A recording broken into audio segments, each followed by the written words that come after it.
como funciona a nossa nova plataforma.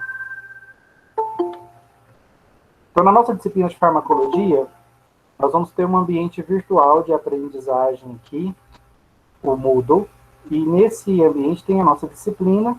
Vocês vão ver aqui de cara, vai aparecer para vocês o plano de ensino de farmacologia. Você clica,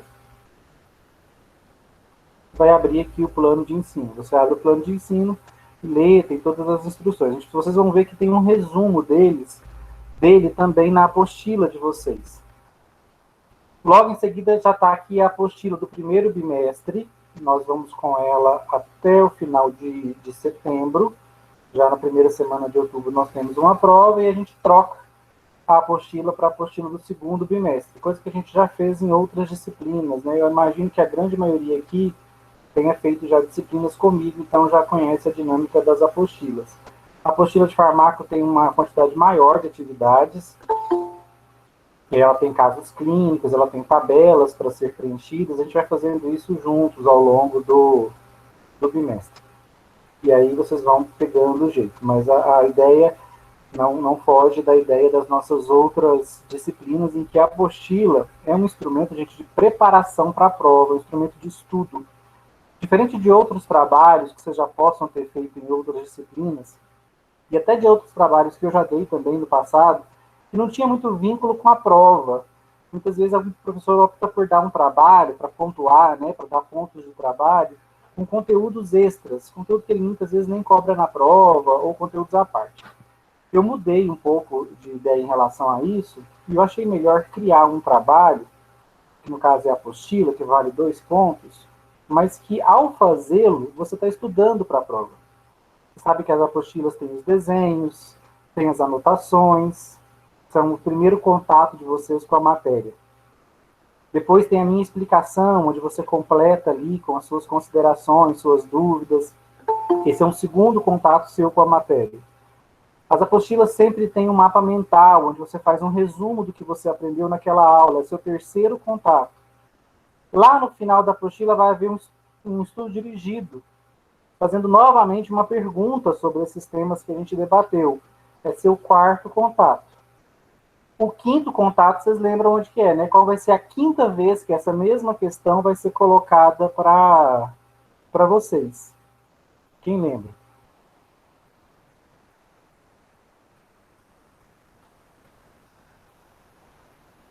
Ninguém? Tem alguém aí? Isso, Eduardo, na prova. A quinta vez é na prova. Então vocês vão ver que eu vou falar, no caso de vocês, né? Nós vamos começar falando, nossa primeira classe de medicamentos são anti-inflamatórios. Então vocês vão ver que a gente vai falar deles repetidas vezes durante a apostila e depois aquela mesma informação é cobrada na prova. Então a apostila é uma ferramenta de aprendizado, de memorização do conteúdo, de repetição, para que você esteja pronto para a prova. O livro de farmacologia que nós vamos adotar é o livro de farmacologia do Katzung. A última edição dele é de 2017. Então, essa edição que está disponível aqui para vocês no formato e-book. Na nossa biblioteca, nós não temos essa última edição. Salvo engano, acho que muito poucas unidades.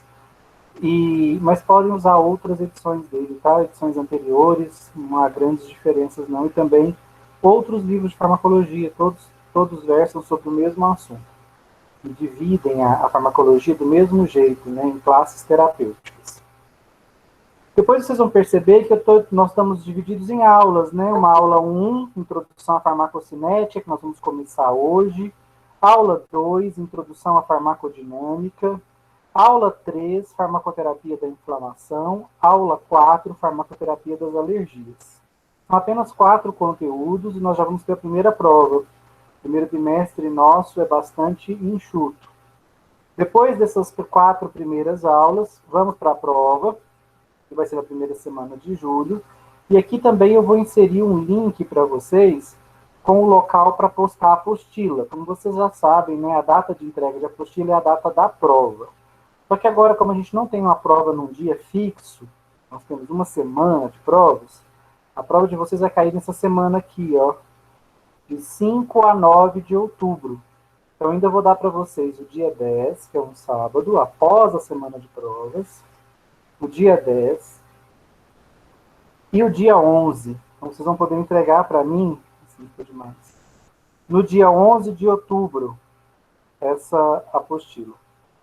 Até a meia-noite de domingo, né, do dia 11 de outubro. Então, vai ter aqui o link para você postar a apostila em PDF. Pode fazer PDF pelo celular, né? Pode fazer fotos, depois gera PDF. Você posta aqui para mim das atividades apenas. Aí vamos para o nosso segundo período, segundo bimestre, vamos falar de farmacoterapia da dor, dos analgésicos e anestésicos. Depois vamos passar para a farmacoterapia da depressão e da ansiedade patológica. Os transtornos depressivos e de ansiedade são tratados da mesma forma no tratamento crônico e de formas diferentes no tratamento agudo, né, na crise. Farmacoterapia sedativo-hipnótica e a quimioterapia antibiótica e a quimioterapia antineoplásica. E depois vamos para a segunda verificação de aprendizagem. Essa é a nossa proposta para esse bimestre. Vocês vão ver que as aulas, tipo, aula 1, hoje, não vai terminar. Então, você vai ver que ela vai terminar na próxima aula. Então, não significa que cada encontro nosso é uma nova aula, não, tá? A gente vai ir levando os conteúdos até chegar aqui no quarto conteúdo. Por enquanto, na aula 1, vocês vão ver que tem um link desenhos, e tem o desenho que eu mandei para vocês no grupo. E tá até a página em que vocês devem colocar esse desenho. Página 9 da apostila. Vou tentar colocar assim para ficar mais orientado na hora de vocês fazerem os desenhos. Cada local desses que vocês acessam, aqui na aula 1 ainda, um link para o Meet. Esses links sempre estão funcionando. Eu clico, inclusive essa reunião que nós estamos agora, eu iniciei ela clicando nesse link. Eu clico e já entro no Meet. Os alunos estão clicando e está dando um erro. Aí já pedi para o professor Fernando verificar, ele que está nos assessorando com isso, o que está acontecendo com esses links. Mas é para eu consertar esses links. Vou avisar vocês no grupo e vou parar de mandar o link no grupo. Vocês já vão poder entrar pelo Moodle e acessar por aqui. Ainda vou mandar no grupo um bom tempo, talvez todo o primeiro bimestre, porque muitos alunos eles estão fora do Moodle, muitos alunos de plano de ensino ainda não têm as suas disciplinas definidas, eles ainda vão entrar. Então, durante um tempo ainda vamos levando lá com algumas informações no grupo. Depois desse link aqui, vocês vão ver que eu vou criar um outro link aqui que vai estar escrito assim, ó, link para a aula no YouTube. Aí eu vou postar a nossa aula aqui. Não estranhem se vocês entrarem e tiver a aula do matutino, tá? Porque tem aulas que rendem de formas diferentes. Às vezes a aula com vocês no turno é mais produtiva, tem mais perguntas, eu estou mais inspirado, a aula eu considero melhor. Aí eu vou postar essa aula para vocês e para o matutino. E o oposto também pode acontecer. A aula do matutino ter sido uma aula mais completa e eu posto a aula do matutino lá na turma do matutino e posto aqui também. Então, se vocês não virem a aula de vocês, não se preocupem. As aulas são as mesmas. Então, pode acontecer de eu postar a mesma aula para os dois turnos. Então, vai ter aqui, ó, logo abaixo, no final de semana, eu vou colocar link para a aula no YouTube. Você vai clicar aqui e vai ser redirecionado para o YouTube, onde você vai assistir novamente a aula, caso tenha visto aqui, ou assistir pela primeira vez, né, no caso dos alunos que não estão impossibilitados de assistir a aula na hora em que ela acontece. É possível que tenham mais desenhos em cada módulo, à medida que eu for adicionando eles aqui, eu vou colocando. Eu tentei colocar um só nessa primeira aula, ela vai ter outros. Mas eu coloquei um só hoje, mesmo porque é nossa primeira aula, todo mundo ainda pegando no tranco aí. Logo a gente deve ter mais desenhos aqui, sempre vão estar aqui, nessa aba desenhos. Os alunos que nunca tiveram contato com a minha apostila, gente, eles podem entrar em contato comigo no privado, ou também peçam a ajuda de algum colega que já fez disciplina comigo, que conhece as apostilas. Mas eu acredito que a grande maioria já fez alguma disciplina comigo e conhece a ideia das apostilas. Mesmo jeito dos outros períodos, tá? A apostila tem um resumo do plano de ensino. Vocês vão ser avaliados com 2 pontos de apostila e 8 pontos de prova, tanto no primeiro como no segundo bimestre. A história que eu sempre conto a vocês, né, continua sendo a mesma. Esses 2 pontos da apostila, eu só verifico se você fez, se você se esforçou em fazer, e te dou os 2 pontos. Então, são 2 pontos que precisam ser feitos. Mesmo que tenha feito uma atividade errada, mas se você tentou, você vai ganhar os 2 pontos. Esses 2 pontos são importantes para a sua menção, porque com eles você vai para uma prova valendo 8, precisando tirar apenas 4 para atingir média. Facilita a sua vida. Sem esses 2 pontos, tem que ir para uma prova valendo 8, tem que tirar 6, o que já fica um pouco mais desafiador. Então, tentem fazer as apostilas para vocês não perderem esses 2 pontos. E também tem uma outra problemática, né? O aluno que não faz a apostila, se lá no final ele precisa de nota, ele não tem direito a essa nota aí, uma complementação de nota, ou um trabalho para complementar a nota. Se ele não fez a apostila, ele perde isso, porque ele já abdicou, né, de 2 pontos. Aqui tem o livro que vocês vão usar, Farmacologia Básica e Clínica, que é aquele que eu mostrei lá. Vamos descendo. Plano de aula, como sempre, né? A apostila traz um plano de aula, para vocês terem uma ideia do que nós vamos discutir em cada aula. Então, tem aqui essa primeira semana, que é ímpar, introdução à farmacocinética. Na próxima, que é par, vamos terminar a farmacocinética e entrar em farmacodinâmica. A seguinte, farmacoterapia da inflamação. E depois, se der tempo ainda para a primeira VA, farmacoterapia das alergias. Primeira VA na primeira semana de outubro, depois uma vista de provas. Assim a gente fecha o nosso primeiro bimestre e fecha essa apostila. As aulas continuam com a mesma dinâmica, tá? Então, na primeira aula a gente vai falar de farmacocinética. Tem algumas imagens aqui importantes que a gente vai discuti-las. E aí, a página 9, para vocês fazerem o desenho, esse que eu mandei hoje. Página 10, para anotações. Página 11 deve ter um outro desenho. E aí, página 13, uma atividade de aprofundamento. Vocês vão fazer olhando uma bula, eu vou explicar depois. E o mapa mental, foi errado aqui, mapa mental aqui na página 14. O mesmo modelo que vocês já fizeram. Lembra, né? Quem nunca fez um mapa mental? Mapas mentais são isso aqui, né? Você reúne o conhecimento que você acumulou ao longo do tempo, você vai reuni-lo aqui e fazer um esquema mais colorido possível, o mais sintético possível, porque não é adequado que um mapa mental seja repleto de texto. Então, você pode fazer uma árvore, como esse aqui, pode colocar desenho, post-it, toda a criatividade de cada um. O mapa mental é muito individual. Quando você olha o mapa mental de uma outra pessoa, você só vê bagunça, só vê isso. Para a pessoa que fez, faz todo sentido. Ele sabe aquelas conexões que ele criou. Então, o mapa mental é algo muito individual. Embora ele possa ser feito em grupo, os meus mapas mentais aqui na apostila são muito individuais, é uma forma moderna de aprendizado. Vocês vão lembrar muito tempo ainda de mim com esse negócio de mapa mental. Vocês vão estar lá testando concurso, depois de formados, e vão estar fazendo seus mapas mentais dos conteúdos lá, e vocês vão ver que é assim que a gente sintetiza, organiza o conhecimento, facilita depois na hora da gente revisar. A gente pode, repare que o mapa mental normalmente põe o tema central da aula, no nosso caso, da primeira aula, né? Farmacocinética.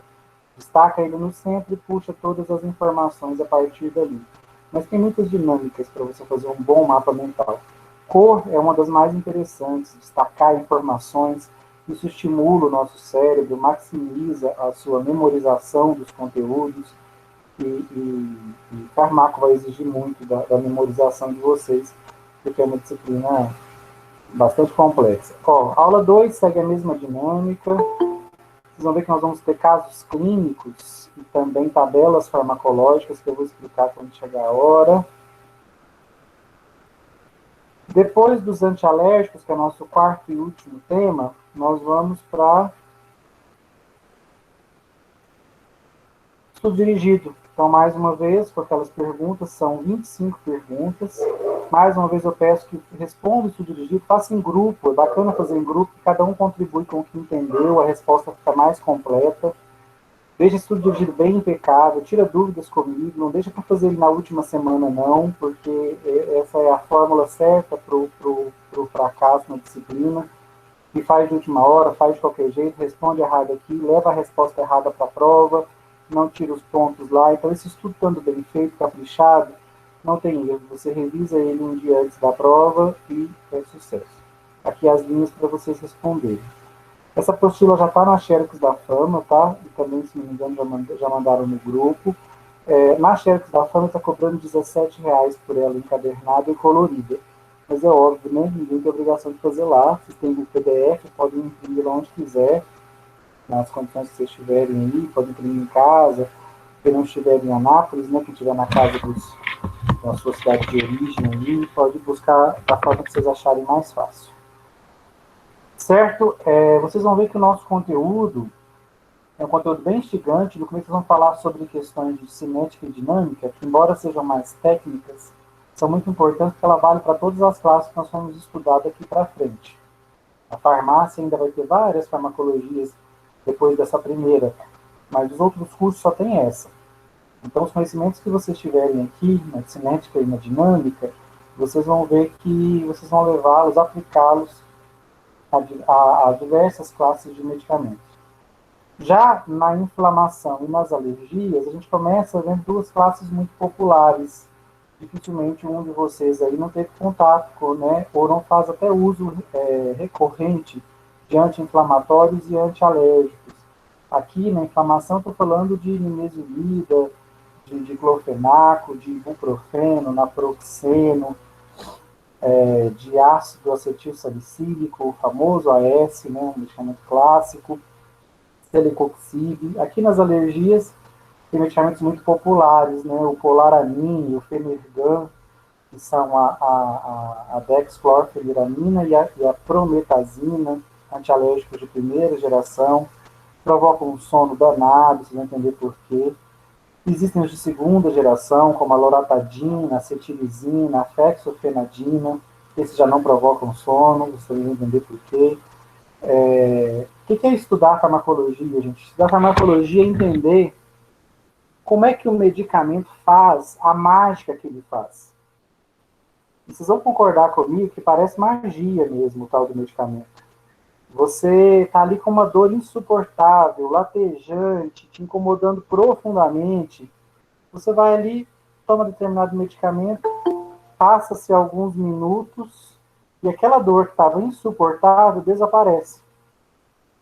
Ou uma infecção que você estava ali, uma garganta toda cheia de placa, infeccionada, você faz uso do antibiótico, antibacteriano, e aquela infecção regride, que vinha só aumentando, só piorando, ela começa a regredir e logo desaparece também. A farmacologia traz muita qualidade de vida, né? A gente vê isso muito nos analgésicos, as pessoas que convivem com a dor, que é uma sensação muito disfórica, muito desagradável.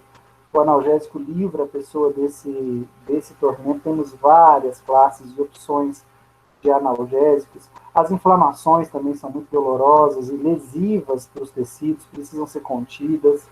As alergias podem até ser fatais, se fecharem, provocarem um edema de glote, bloquearem a sua respiração, ou mesmo se provocarem um choque anafilático, uma queda abrupta da pressão arterial e uma parada cardíaca.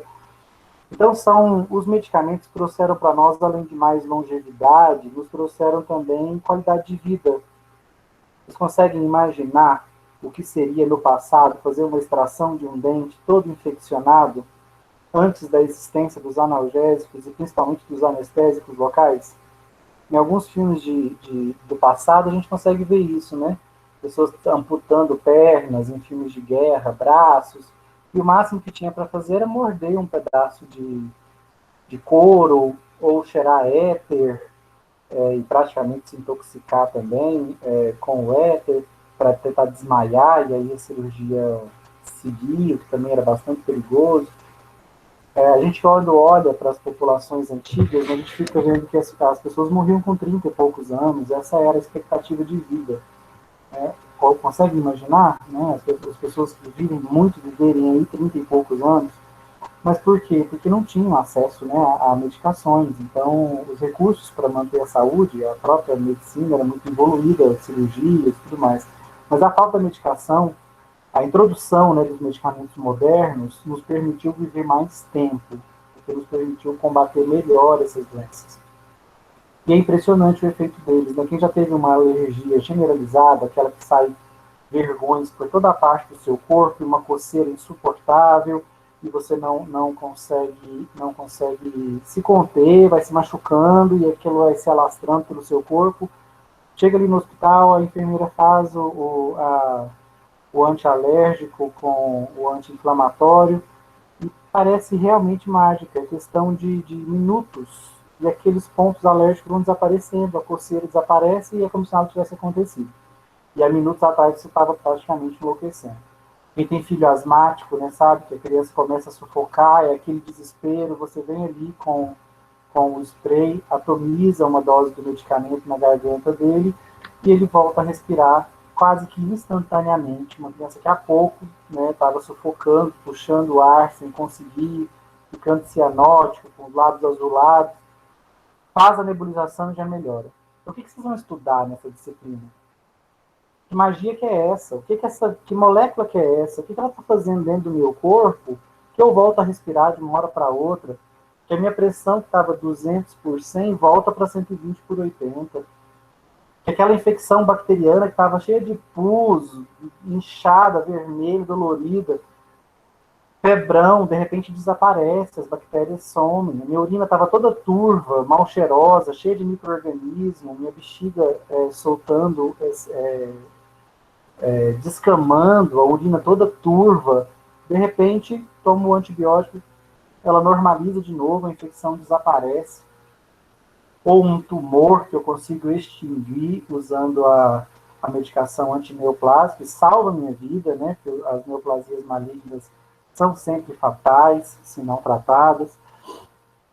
Então, essas, gente, esse é o objetivo da nossa disciplina. É uma disciplina desafiadora, sim, não digo que não seja, mas é muito, muito interessante. E eu imagino que vocês vão gostar de aprender farmacologia, porque vocês vão sentir ela muito na prática, né, no dia a dia. Todo mundo, muito pouca gente se livra do uso de medicamentos aí, de tempos em tempos, pelo menos, isso quem já não faz uso cronicamente. Quando tem filhos, então, né, crianças são usuários aí de um grupo específico de medicamentos por bastante tempo, na infância, muita criança asmática, alérgica, rinite, sinusite, infecções, ralados, anti-inflamatórios, antissépticos, as mães e pais convivem muito com isso. Então, a gente tem medicamentos que a gente usa aí ao longo da vida, e temos populações também polimedicadas, né, especialmente os idosos, que já acumulam algumas patologias.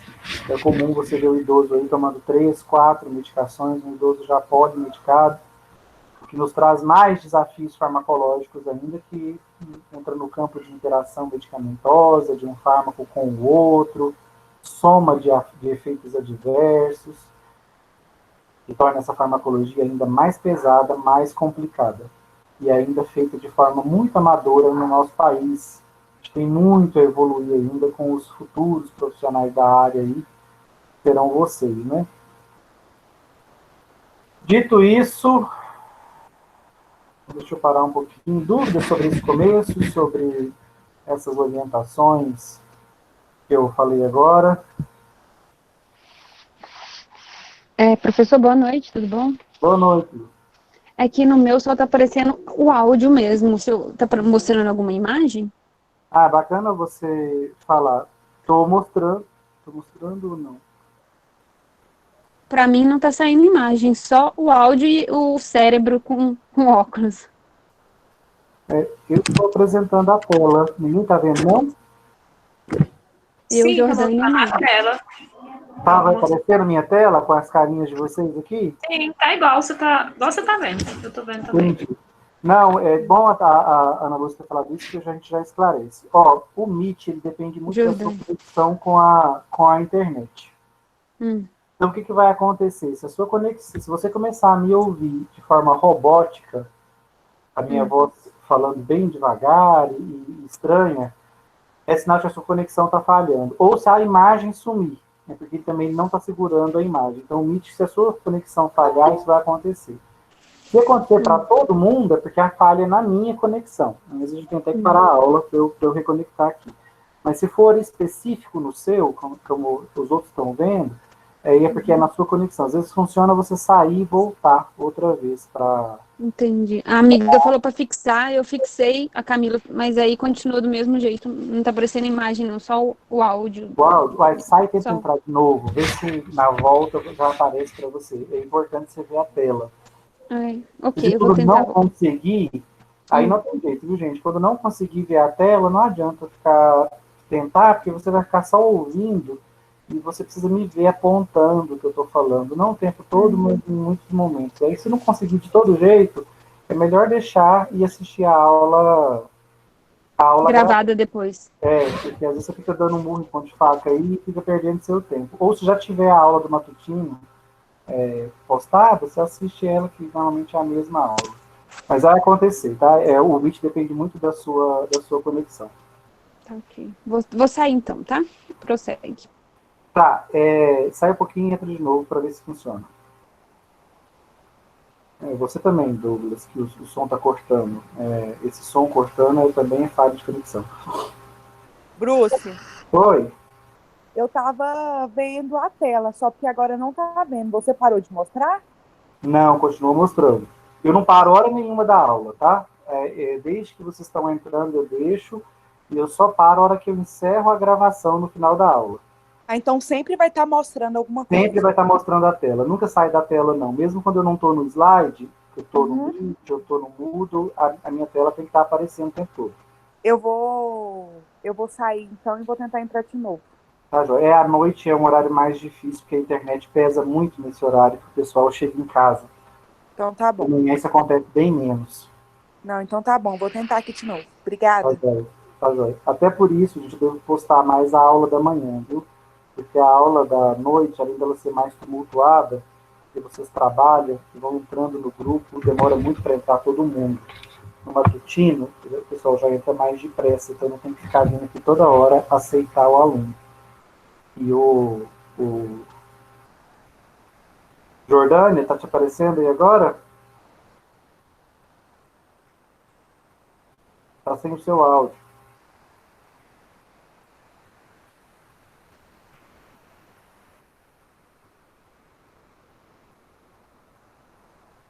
Vocês que não estão aparecendo, às vezes, gente, reinicia aí, tá? Para vocês verem se inicia Hein, o Bruno? seu Tem que aparecer modo. alguma imagem? Oi? Tem que aparecer algum slide? Tá passando algum slide? Não, tô na tela do Meet. Vou pro Moodle agora. Não, porque aqui só aparece um óculos com o cérebro na frente. É igual o meu. Um óculos com o cérebro atrás. Vocês não estão enxergando, né? Ó, vou parar o compartilhamento de tela. Vou Eu tô vendo a compartilhar, Jordânia aqui, ó. vou compartilhar de novo. Ver se para vocês que não tá dando certo, volta a dar certo. Ó, Agora apareceu lá embaixo, Bruce. Agora deu certo. Assim. eu saí e voltei de novo. Estou apresentando de novo a tela. Tá vendo, né, Ótimo. Jordânia, agora? Sim, sim. Uhum. Você também viu o outro aí? Não sei quem que é. Sim. Bruno? Bruno. Então, Agora deu Agora certo. sim, a tela apareceu. Abriu. Ótimo. beleza. Talvez é porque vocês entraram depois e não viram. Enfim, nunca sei por que acontece todas essas coisas, não. Mas acontecem muitas coisas nesse ambiente online. Agora que eu estou reconhecendo esse povo, é a minha turma Somos de nós. física. Sabia que um dia vocês voltariam para as minhas garras. Demorou, mas voltaram. Dr. Bruce. Já estamos no sexto período, hein, gente? Que isso. Outro dia eram os calouros. Graças a Deus. Gente, não sei se os professores já devem ter mostrado para vocês o Moodle. O que é importante de vocês entenderem? Às vezes você fala, professor, nem vou abrir esse link aqui do livro, porque eu não leio no livro, eu estudo só pelas aulas. Se você não abrir, gente, o Moodle contabiliza que você não entrou aqui. Vamos pegar o exemplo aí da Jordânia. Ó, até a nossa Ui. primeira VA, vamos contar aqui, ó. 1, 2, 3, 4, 5, 6, 7, 8, 9, 10, 11 links. Se a Jordana clica em tudo, entra em todos, baixa a apostila, entra no plano de ensino, baixa o plano de ensino, entra em tudo. No final, o Moodle vai dizer para mim que ela teve 100% de presença. Porque ela entrou em tudo, ela fuçou em tudo. Então, todo lugar que ela entra, essa caixinha aqui, ó, marca. Completa, né? Vai completando. E eu vejo que ela entrou. Então, por isso, eu consigo ver a frequência de vocês. E é possivelmente essa frequência que será usada. Os coordenadores ainda não deram o checkmate sobre isso, não, mas possivelmente será essa. Então, vamos supor, eu fui lá na Xerox da Fama e comprei a apostila direto. Eu nem baixei ela aqui. Nem por isso deixem de entrar aqui e fazer o download. Para o Moodle ver que você fez isso e contabilizar a sua frequência. Não, tem um plano de ensino. Nunca clica aqui e baixa o plano de ensino. Tá? Para ele ver que você entrou. Então, não deixem de transitar pelo Moodle, porque ele vai te dizer que você andou pelas aulas, clicou, fez os downloads. A gente tem aqui com o áudio aberto. Fecha para mim, por favor, só para a gente não ficar com ruído. Hein, ô Bruce? Oi? Então, mas isso aí pode ser, não precisa ser agora, durante a aula, né? Pode ser depois da aula. De forma nenhuma. Isso é ao longo do semestre. Ao longo do período, né? Do semestre, você tem que ter transitado por essa plataforma aqui bastante. Aí eu vejo, Bruno entrou em 90% dos links, 90% de presença. Mas ele entrou só em 10%, ele abriu um link. Tem 10% de presença, reprova por falta. Tá bom? Então, tem que acessar, mesmo que você obtenha. O desenho não vai abrir, não, professor. Você mandou o desenho no grupo. Tá, mandei que nem todo mundo está acessando o Moodle ainda. Mesmo assim, vem aqui, clica no desenho e faz o download do desenho. Tá joia? Beleza.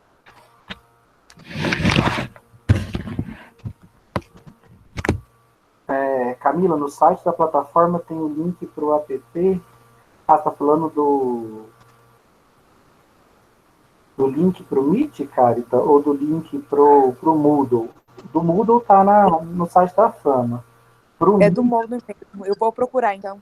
Tá no site da Fama. Só que você entra lá. Nem sei como é que tá. Tá. Tá por aqui até acho que uma coordenadora estava reclamando que ele estava muito discreto. Eu queria aumentar ele. Mas tá aqui, nesse site. Eu não entro por aqui, mas vamos ver se a gente acha. Não tá muito óbvio mesmo, não. Portal. Eu acho que talvez tem que fazer login. Que não tá aparecendo aqui no site mesmo. Não, então tá bom, então. Obrigada. Tá, mas tem como você... Tem que digitar plataforma digital. Aí aparece lá no Google. Digita plataforma digital. Aí vai aparecer. Plataforma digital? Fama? Fama. Plataforma digital Fama. Vamos ver. Aparece mesmo. Tá, porque eu tô logado, ele entra direto, mas vai abrir uma página de login para você. Isso. Aí ela tem que pôr a senha dela depois que ela entrar. Com o hashtag Fama, sei lá o que é. A Fama 2020, não é? Que é para entrar todo mundo? Depois muda. Com o primeiro F maiúsculo, o restante minúsculo. Minúsculo, né? Isso aí. Tá, vamos começar então vamos começar a discutir farmacocinética. E farmacocinética é tema da nossa primeira aula. Eu vou começar aqui na apostila, na página 6 dela tem uma imagem, que eu vou usar essa imagem aqui um pouquinho. Gente, a farmacologia, que é a nossa disciplina, ela é dividida em dois campos principais, a farmacocinética e a farmacodinâmica. Vamos entender um pouco qual que é a diferença entre ambas. Quando a gente fala em farmacologia, eu estou falando de fármaco. Quem que é o fármaco? É uma molécula com propriedade farmacológica, ou seja, é uma molécula que eu tomo e quando ela entra no meu organismo, ela tem um efeito terapêutico qualquer. Pode ser anti-inflamatório, analgésico, anestésico, antitumoral, antidiabético, antihipertensivo, são inúmeros. Mas o fármaco é uma molécula estranha, não é uma molécula que o meu corpo produz. É uma molécula que eu descobri na natureza, que eu sintetizei em laboratório, é uma molécula estranha que, quando nós ingerimos, age nos nossos tecidos e provoca um efeito terapêutico, um efeito desejado. Esse é o motivo de eu tomar um fármaco. Né? Qual que é a minha motivação? É o efeito terapêutico que eu busco nele. Aliviar uma dor, ou melhorar o meu humor, se eu estiver com um humor depressivo, se eu tiver uma crise de pânico, por exemplo. Peraí, me perdi. Aí. O fármaco, então, é uma molécula estranha que a gente ingere e vem para o nosso organismo. Essa entrada do fármaco, a gente varia muito. Nós temos muitas vias de entrada de um fármaco no nosso corpo. A gente chama de vias de administração. Qual é a mais comum? Qual é o jeito mais comum de se tomar um medicamento? Você toma aí na sua casa, não precisa de nenhuma assessoria especial, não precisa de um profissional habilitado para fazer a medicação em você. Qual é a via mais simples, a porta de entrada mais simples de medicamento no nosso corpo?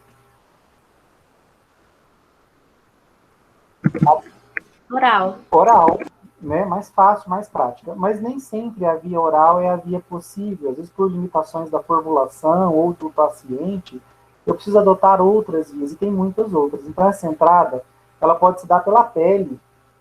Existem formas farmacêuticas onde o fármaco está dissolvido em uma pasta, em uma pomada, em um creme, e aí eu devo passar sobre a pele. O fármaco, nesse caso, ele tem um desafio, ele tem que atravessar as várias camadas da epiderme, as várias camadas de células da pele, para chegar à corrente sanguínea. Se eu tomo por via oral, o caminho que ele vai fazer é o mesmo do alimento, né? Faringe, esôfago, estômago, intestino. O intestino fino, ele é absorvido para a corrente sanguínea. Opa, entrou no meu corpo. E a corrente sanguínea vai ter sempre o papel de fazer o que com o fármaco? De distribuir. Então, uma vez que esse fármaco entra no meu corpo, ele vai ter todas essas vias de entrada, eu posso injetá-lo diretamente no tecido. Posso injetá-lo diretamente no tecido muscular, diretamente dentro de um vaso sanguíneo, posso injetá-lo numa articulação, posso injetar o fármaco dentro de ossos, dentro de uma cavidade óssea, posso injetá-lo no espaço entre as meninges, no líquido céfalo-raquidiano, para disponibilizar esse medicamento direto para o sistema nervoso central. As mulheres podem fazer uso de formulações intravaginais, mulheres e homens podem fazer uso de supositórios, que a via de administração é o reto. Então, as formas de entrada são muitas. Qual é a forma de entrada, gente, do medicamento que um asmático usa, quando ele usa aquelas bombinhas, o atomizador ali, o spray? Qual que é a via de entrada? Por onde que o medicamento vai entrar no nosso organismo? Onde ele está sendo depositado?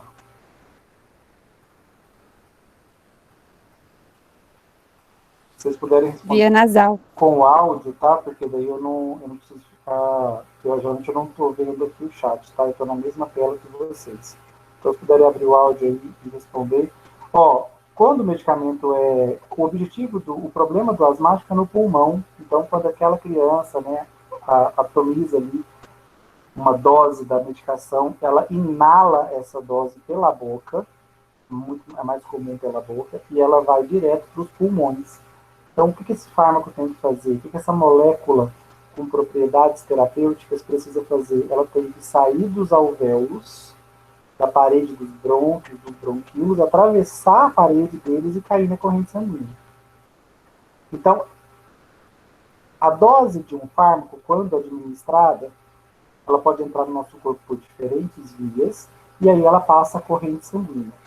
E a corrente sanguínea tem um papel, o papel de distribuir esse medicamento por todo o corpo. Olha aqui, né? Até a capa não, acho que não tem essa figura aqui. Na apostila de fisiologia que tem. O papel do sistema circulatório é justamente esse, distribuir o medicamento para todos os demais tecidos do corpo. Essa função do sistema circulatório é muito importante, porque o fármaco tem que chegar onde eu preciso que ele chegue. Só que, infelizmente, né, seria maravilhoso o sistema circulatório só levasse a medicação para onde precisa. Mas não, ele leva a medicação para todos os tecidos do corpo, igualmente. Isso vai ter uma consideração importante, que a gente vai falar daqui a pouco. Depois de distribuído, eu não disse que o fármaco, gente, é uma molécula estranha, uma molécula que nós não produzimos. Então, quando ela é administrada no nosso corpo, o nosso corpo, vocês acham que ele faz o quê? Ele aceita essa molécula nova, estranha ao organismo, e ela se deposita nos tecidos e permanece nos tecidos? Ou vocês acham que o corpo reage contra essa molécula e tenta eliminá-la, jogá-la fora o mais rápido possível, já que ela é uma molécula estranha? O que vocês acham que é mais provável que acontece? As moléculas se depositam nos tecidos quando são distribuídas, então a amoxicilina que você toma, ela vai para os seus tecidos e fica lá, nas suas células, no espaço entre as células. Ou seu corpo reage contra essa molécula estranha, metaboliza ela e joga ela fora. Ela joga ela fora? Eu acho que ela reage contra e joga fora. Tipo, Reage contra com defendendo o todas organismo. as suas forças, gente. Com todas as suas forças, o nosso corpo vai tentar pegar essa molécula estranha, inativá-la primeiro, para ela parar de fazer efeito, e depois jogar ela fora. É fácil chegar a essa conclusão, porque você sabe que o medicamento que você tomou, ele não faz efeito para sempre. Você não tem que ficar tomando ele de tempos em tempos. Por quê? Fica fácil de deduzir que é porque a dose que você tomou há pouco, o seu corpo metabolizou e jogou fora. Se você quiser continuar tendo efeito farmacológico, você vai precisar de quê? De uma nova dose. E é por isso que a gente toma medicações constantemente. E isso vale não só para os medicamentos, gente, é o mesmo raciocínio para os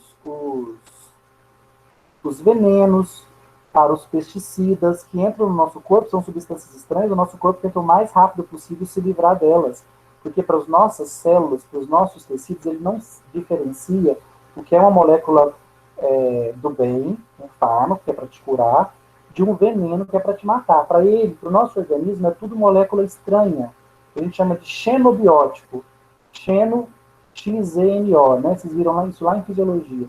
Xenobiótico, molécula estranha, xeno de estrangeiro, de estranho.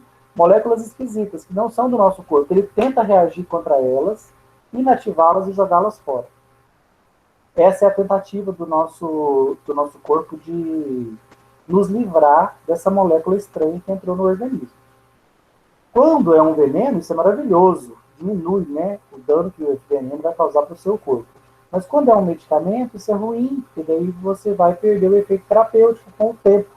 E aí vai precisar tomar várias e várias doses para conseguir fazer um tratamento completo. Tá bom? Então, o fármaco, depois que ele é distribuído, ele é metabolizado e excretado. Tem órgãos que fazem isso de forma mais eficaz. A gente vai ver que a gente tem os fármacos são excretados no corpo principalmente pela urina, mas também posso ter excreção de fármacos nas fezes e até mesmo pelo pulmão, tá? Pela respiração, quando o fármaco é volátil. Um bom exemplo disso tudo que eu acabei de falar para vocês, vocês que bebem ou que já viram alguém se embriagando, o etanol é um exemplo de molécula estranha ao nosso organismo. Nosso organismo não produz etanol. A gente ingere etanol. O etanol, assim como o medicamento, é absorvido. No caso, ele é absorvido no trato gastrointestinal, porque a via de administração do etanol é oral, né? Então, ele vai descer até o seu intestino fino, onde ele vai ser absorvido e cair na circulação. O sangue distribui o etanol para todos os tecidos do corpo, onde ele vai intoxicar as células, porque o etanol é tóxico para as membranas das nossas células.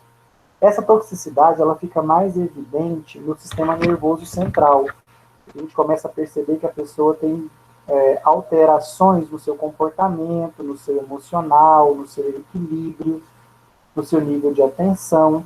no seu nível de sensibilidade à dor, tudo vai mudando. Por quê? Porque o álcool está intoxicando aquele tecido. Não significa que ele não esteja intoxicando os demais. Está intoxicando todos. Só que os efeitos do sistema nervoso central são mais notórios. Depois que você está nesse estado já de embriaguez, você parou de beber, você permanece embriagado para sempre? Se alguns já dito para mim, não, professor, a molécula fica no tecido, depositada. Aí eu ia te perguntar isso. Então quer dizer que quando você bebe álcool e se embriaga, você fica para sempre embriagado? O álcool fica lá no seu cérebro eternamente, intoxicando os seus neurônios? Não. O seu organismo reage contra aquela substância, metaboliza ela e excreta na urina ou nas fezes ou pela respiração, principalmente. São as 3 principais vias de excreção. Urina, muito na frente das demais, das fezes, e de uma forma bem mais rara, a gente excreta fármacos pela respiração também. Mas a principal via é a urina e as principais são urina e fezes. Tá? Então, não, nada disso. Moléculas não ficam no corpo. Todo esse caminho do fármaco, gente, toda essa história aqui, ó, o fármaco foi administrado, entrou no organismo, passou para a corrente sanguínea, foi distribuído para os tecidos, foi metabolizado e eliminado do corpo, na urina, nas fezes ou pela respiração. Todos esses movimentos do fármaco no corpo são campo de estudo da farmacocinética. Cinética significa movimento e fármaco. Então, cinética é o movimento do fármaco. Movimento do fármaco no corpo. Quando eu estou estudando farmacocinética, eu estou me perguntando, como é que o meu corpo absorve o fármaco? Como é que ele metaboliza? Como que ele distribui?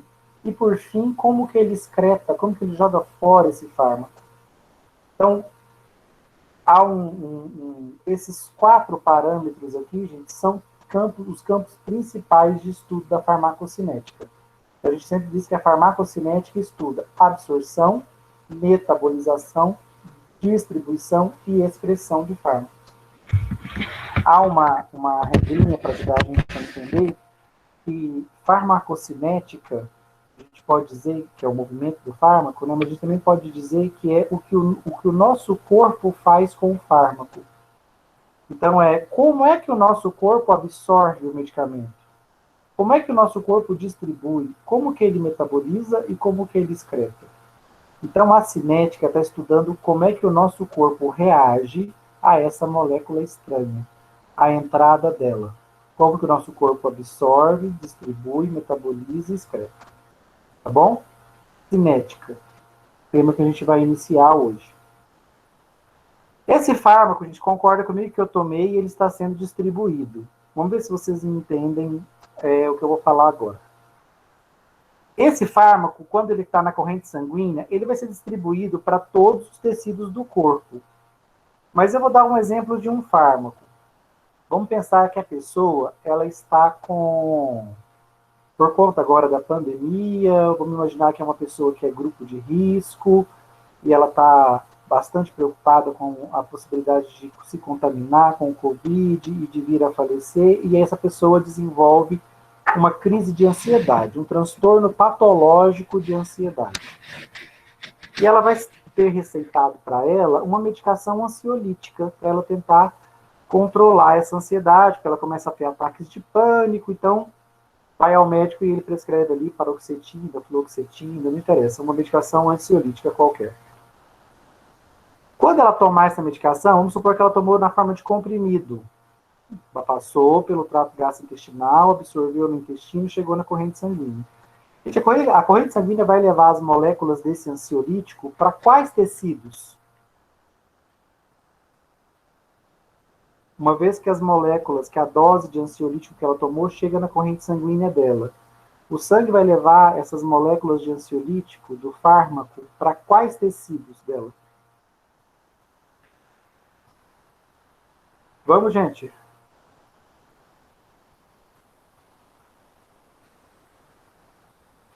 Só logaram, né?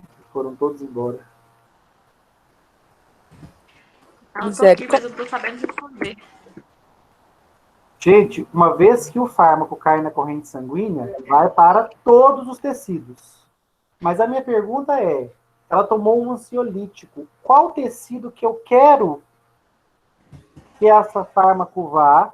E em qual tecido eu espero que ele faça efeito farmacológico, que ele tenha efeito terapêutico? Nervoso? Sistema nervoso, o quê? Central, né? Quem controla as emoções? São transtornos do medo. Quem controla as emoções são o sistema nervoso central. Então, o sistema circulatório, o sangue, vai distribuir o fármaco para todos os tecidos? Vai. Vai medicação ansiolítica lá para o dedão do pé? Vai.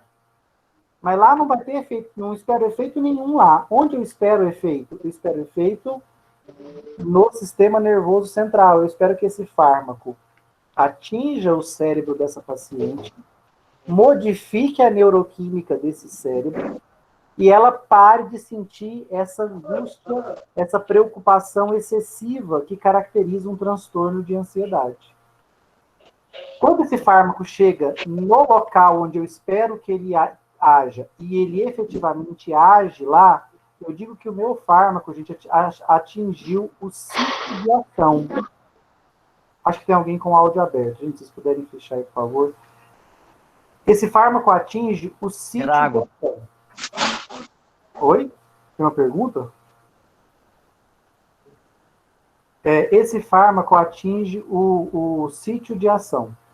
O que é o sítio de ação? É o local onde a molécula do fármaco deve fazer efeito. A despeito de ela ter sido distribuída para todo o corpo, eu não espero ação em todo o corpo. Eu vou esperar ação apenas no tecido onde eu estou esperando o efeito. No caso do ansiolítico, é o sistema nervoso central. Ali eu vou ter efeito farmacológico. E esse efeito farmacológico vai me dar uma resposta clínica. A resposta clínica que eu espero, gente, é de efetividade. Eu quero que o fármaco faça efeito. Se a pessoa é depressiva, estava tristinha e tomou um antidepressivo, eu espero que ela melhore o humor, que ela fique mais motivada, mais alegre, que ela pare com aquele pessimismo, com aquela culpa, com aquela desmotivação que caracteriza uma depressão. Se ela estiver ansiosa, preocupada, angustiada, com medo, com terror, com apreensão, eu quero que isso passe. Essa é a minha resposta clínica de efetividade. Se ela está coçando desesperadamente porque está com uma reação alérgica, eu espero que esse fármaco faça desaparecer esse prurido, os vergões e acabe com a alergia. Isso é efetividade. Muitas vezes, infelizmente, o fármaco pode ter uma resposta que não é de efetividade, ele pode provocar toxicidade. Ou seja, é quando ele tem um efeito inesperado. Eu não queria aquele efeito. Eu queria o efeito farmacológico apenas. Mas o que eu acabei de dizer para vocês, o fármaco vai só para o sítio de ação ou ele vai para o corpo inteiro? Ele vai para o corpo inteiro. Ele vai agir no sítio de ação e pode ser que ele haja em outro lugar, me dando uma resposta inesperada. Essa resposta inesperada, gente, ela vai ser, eu posso falar que ela é tóxica quando eu exagerei na dose. A toxicidade é quando eu pego pesado na dose. Eu só podia tomar por dia 20 miligramas de determinado medicamento. Eu tomei 60, 3 vezes mais. Vou passar mal? Os efeitos adversos que eu senti, os efeitos inesperados que eu senti, eu vou chamar de toxicidade, resposta tóxica, porque eu exagerei na dose. Agora eu quero fazer uma pergunta para vocês e eu quero que vocês participem, pelo amor de Deus. É muito ruim ficar falando pro computador. Nem as carinhas de pânico de vocês eu consigo ver por aqui. A resposta, quando você toma uma medicação, né? Na dose terapêutica. O médico falou, tome 10 miligramas por dia. Você tomou 10 miligramas por dia.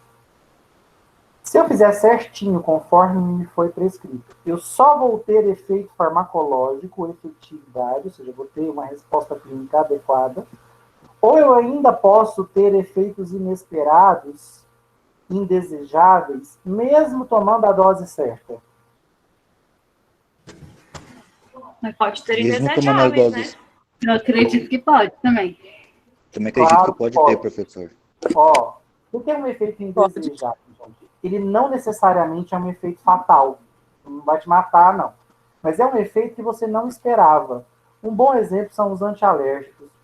Você está tomando um antialérgico, uma dextrorfeniramina, que é o Polaramine, a marca mais famosa, ou o Fenergan, também muito famoso, que é a prometazina. Você toma um antialérgico porque você está, por exemplo, com uma coceira, né, uma alergia, uma rinite, por exemplo, toma ali um antialérgico para passar aquela alergia. Uma tosse alérgica, tomou o seu antialérgico. Qual que é o seu objetivo tomando esse antialérgico? O que você quer de resposta clínica? Você está com uma rinite. O que você quer quando você toma um antialérgico? Para de que sua alergia corta, né? Passe a rinite, né? Desobstrua suas vias aéreas, suas vias nasais, você volta a respirar tranquilamente e acabe com aquela secreção, com aquela sensação ruim aqui de pressão na cabeça. Pronto, você quer isso? Você quer efeito farmacológico. Aí o sítio de ação do seu fármaco que você está desejando é as suas fossas nasais, a mucosa das suas fossas nasais, que está inchada, inflamada. O seu sítio de ação é ali. Para quem já tomou esses antialérgicos, sabe que eles provocam um determinado efeito num outro tecido que não é desejável. Quem já tomou, quem sabe o que acontece quando a gente toma um antialérgico? Muito sono. Sono. Opa, acabei de falar para vocês, a circulação sanguínea distribui seu antialérgico para o corpo todo. O sangue levou antialérgico também lá para o sistema nervoso central, lá para o seu cérebro, e lá ele está provocando sono. Professor, Sono era desejado? Oi, pode falar. E por que alguns dá sono e outros não? Igual o Estamin dá sono, a loratadina não. Porque uma é de primeira geração, outra de segunda geração. Vocês vão aprender isso lá na aula de antialérgicos. Vocês vão ver que foi criada uma segunda classe de antialérgicos justamente para parar de dar sono, porque o sono era um inconveniente da primeira classe. Tá bom? Ótimo, obrigada. O sono... É mais barato ou mais caro? Mas eu tomei... Oi? Não ouvi. Não nada, não? Ela diz que um é mais barato e outro é mais caro. Sempre que eu tenho uma inovação farmacêutica, a que vem mais recente, que vem com alguma melhoria, vem sempre mais caro. Igual carro. O sono, nesse caso, então vamos pensar o seguinte, a pessoa tomou a prometazina, né, o Fenergan, na dose certinha. Só que ela ficou capotando de sono. O sono era uma resposta esperada? Não, ela só queria aliviar a rinite, ela queria apenas efeito farmacológico nas fossas nasais, mas o medicamento foi parar lá no sistema nervoso central dela e lá ele provocou sono. O sono é uma resposta inesperada. Só que não foi numa dose excessiva. Eu senti essa resposta inesperada na dose terapêutica. Nesses casos, isso é um peguinha de concurso. Eu não posso falar em toxicidade. Eu tenho que falar em reação adversa medicamentosa. Por que é reação adversa medicamentosa e não é toxicidade? Porque reação adversa medicamentosa acontece dentro da dose terapêutica. Eu tomo o medicamento na dose correta, na dose adequada, e tenho um efeito inesperado. Esse efeito inesperado é reação adversa medicamentosa. Agora, não, eu tomei, foi 5 comprimidos de uma vez. Estava com muita alergia, fiquei nervoso, tomei 5 de uma vez. Você teve uma superdosagem. Agora você vai quase que entrar em coma, você vai ter, né, você vai apagar. Nesse caso, gente, não é mais reação adversa medicamentosa, porque eu tomei a dose certa? Não, tomei uma superdose. Então agora os efeitos que eu vejo na superdose, eu não chamo de reações adversas medicamentosas, eu chamo de toxicidade. Entender essa diferença de um efeito tóxico para uma reação adversa? A reação adversa ela acontece dentro da dose terapêutica. A reação tóxica acontece quando eu tomo um excesso. Tá ok? Ok. Ok, professor. Eu passo isso aí todo dia que eu tomo paroxetina. Me dá um sono. Esses medicamentos que agem no sistema nervoso central, eles têm respostas diferentes em cada paciente. Teoricamente, paroxetina não deveria provocar sono. Ou até ele provoca no começo do tratamento, depois para de provocar. Quando provoca, o paciente tem que mudar o medicamento para a noite. e não para o dia. Então, vê que essa é uma das intervenções simples que um farmacêutico, um enfermeiro, um médico pode fazer e que muitas vezes melhora bastante a qualidade de vida do paciente. Então, a resposta... Eu tomava de manhã, agora estou tomando à noite. Muda para a noite, né? A gente não faz isso, a gente fica anos sofrendo, tomando medicamento na hora errada. Porque não tem coragem de mudar por conta própria, não é fácil de voltar ao médico. O farmacêutico também, que é mais acessível ali na farmácia do bairro, não ajuda. Enfim. Quando, gente, o fármaco, viu que ele vai para o corpo todo, né? Ele é metabolizado, excretado, isso é tudo farmacocinética. Quando eu estou estudando o efeito farmacológico, ou seja, as ações do fármaco no sítio de ação, eu estou estudando o que o fármaco fez no meu corpo que gerou uma resposta clínica. Pode ser efetiva ou pode ser adversa. Quando eu estou estudando o fármaco no seu sítio de ação, ou seja, eu estou estudando o que o fármaco fez naquele tecido que ele melhorou aquela situação clínica. O que o antihipertensivo fez no coração que diminuiu o batimento cardíaco? O que o diurético fez nos rins que aumentou a eliminação de urina? Quando eu estou estudando a ação do fármaco no seu sítio de ação, estou vendo o mecanismo de ação do fármaco, gente, todos esses estudos estão dentro do campo da dinâmica. Farmacodinâmica está estudando o que o fármaco faz no nosso corpo. Lembra que cinética era o contrário? Era o que o corpo nosso faz com o fármaco. Como é que ele absorve, distribui, metaboliza e excreta o fármaco. Agora não, a dinâmica é o que o fármaco faz com o nosso corpo. Uma vez no sítio de ação, onde que ele se liga? Como é que ele provoca esse efeito farmacológico? Como é que ele chega nessa resposta clínica? Que pode ser efetiva, que pode ter eficácia, melhorar a minha situação de saúde, ou pode ser também gerar efeitos adversos. Lembrem sempre, viu, gente, o uso do medicamento deve ser feito apenas sob demanda, sob necessidade clara. Eu devo usar o medicamento pelo mínimo tempo possível, porque nós temos muito poucos medicamentos que são seguros, bastante seguros. A grande maioria dos nossos medicamentos também oferecem risco. Mesmo na dose terapêutica, eles podem provocar reações adversas. Algumas bastante graves, tá? Por exemplo, tem gente que faz uso de medicação sedativa para dormir, sabe, os tarja preta? A pessoa toma aquele medicamento, acho que o mais famoso, tem alguns famosos de marca, o clonazepam, a marca dele se chama Rivotril, muito famoso, tem muita piadinha com o Rivotril. O bromazepam, tem o Lexotan, diazepam é o Valium, são medicamentos muito famosos. São para te ajudar a dormir, para se acalmar. Só que as pessoas que tomam eles durante muito tempo só podem sofrer de amnésia. Amnésia anterógrada, com sonambulismo. O que é isso, gente? A pessoa, sobre o uso do medicamento, ela está no estado de entre acordado e dormindo, ela está sonâmbula. Aparentemente, ela está fazendo atividades diárias, mas ela não vai ter recordação de nada. Ela não está completamente acordada. Essas pessoas nesse estado, elas sofrem diversos acidentes, elas, inclusive automobilísticos.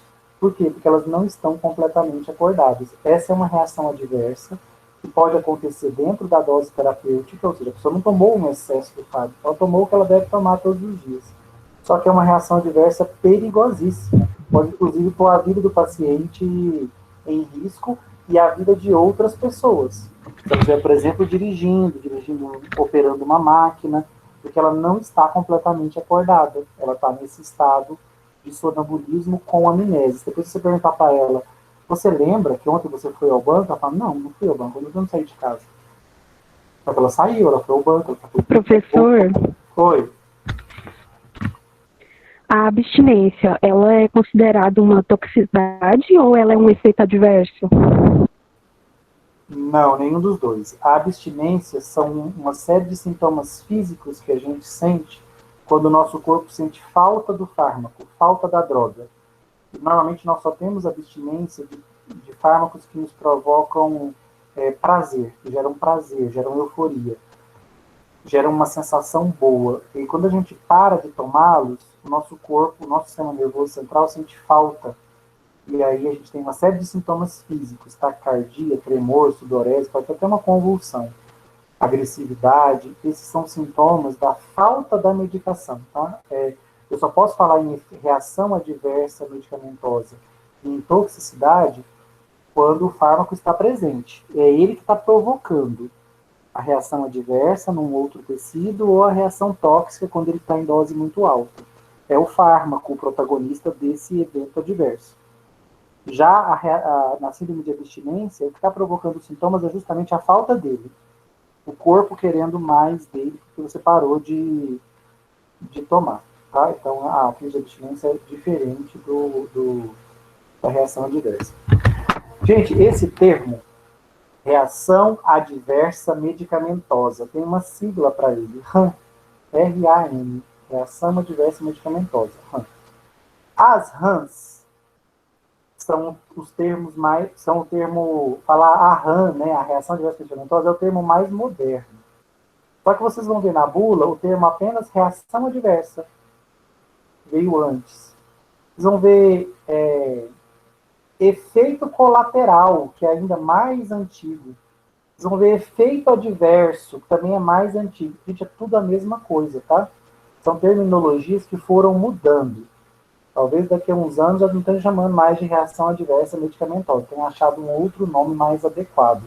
Essas terminologias, à medida que vão tendo congressos das áreas, às vezes os pesquisadores se reúnem no congresso e falam, olha, essa terminologia aqui não é adequada. Ou os próprios livros já vêm mudando. Só que muitas vezes eles não mudam de uma vez. Então, vocês vão ver bula falando de efeito colateral, você pensar assim, mas será que efeito colateral é diferente de reação adversa medicamentosa? Não. Será que efeito adverso é diferente de reação adversa medicamentosa? Não. Todos esses termos são a mesma coisa, tá? Efeito adverso, reação adversa, efeito colateral, reação adversa medicamentosa. Foram termos que foram evoluindo.